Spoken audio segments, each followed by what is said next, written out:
নমস্কার বন্ধুরা,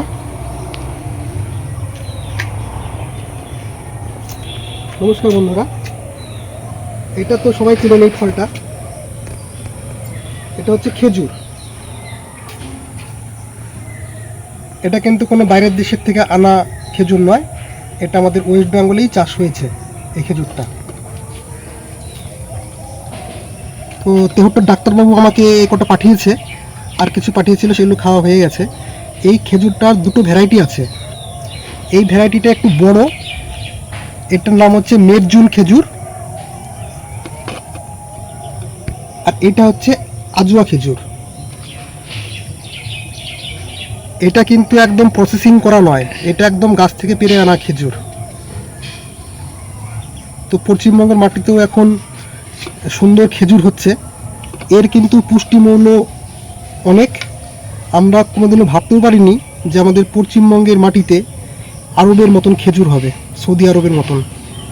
তো প্রথমে এই যেটা মেরজুন খেজুর বড় যেটা, সেটা টেস্ট করে দেখব খেতে কেমন, তারপরে আজুয়াটা টেস্ট করব।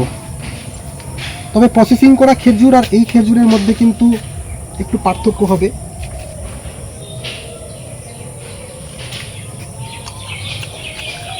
যথেষ্ট ভালো মিষ্টি, শীতটা কিন্তু খুবই ছোট, এখনো রেডি হয়নি, তাহলে এটা একটু শুকনো শুকনো হবে।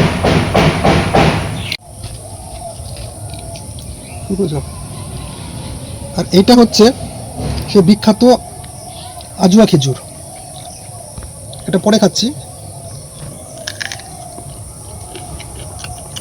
ও, এটা দুর্দান্ত। কিন্তু বাজার থেকে, মল থেকে যে সমস্ত খেজুর কিনে খাই, সের সাথে কিন্তু অনেক কিন্তু পার্থক্য। এটা কিন্তু প্রসেসিং হয়নি, প্রসেসিং করলে পরে কিন্তু সেই টেস্টটাই পাওয়া যাবে। একদম গাছ পাকা খেজুর, খেতে অসাধারণ। এর পরবর্তী ভিডিও আপডেট দেবো, কোথেকে গাছ সংগ্রহ করব না সংগ্রহ করব, খুব শীঘ্রই একটা ভিডিও আপডেট আসবে। তবে মানুষের ধারণা কিন্তু সম্পূর্ণ ভুল। এখন আমাদের খেজুর আর আরবের খেজুর এখন কিন্তু আমাদের দেশেই চাষ হচ্ছে। দুর্দান্ত। যাই হোক, পরবর্তী এই খেজুরের বিষয়ে আপডেট আসবে খুব তাড়াতাড়ি। আমরা কিছু গাছ সংগ্রহ করে মাটিতে লাগাবো, কারণ ছাদ বাগানে খেজুর গাছ তো করা মোটেও সম্ভব না, এবং লাগানোর 4-5 বছর পরেই থেকে আশা করি ফল আসবে। আর সবসময় সাকারের চারা সংগ্রহ করার চেষ্টা করব। মাদার গাছে ফল এসছে, সেই গাছের সাকারের চারা সংগ্রহ করার চেষ্টা করবো, তাতে ঠকবো না। আর নার্সারি থেকে ওই শাখা না দেখে নিলে পারে ঠকে যেতে পারি, সেই জন্য শাখার দেখে অবশ্যই সংগ্রহ করতে হবে। তো ধন্যবাদ, ভিডিওটা বাড়াবো না, এখানেই শেষ করব।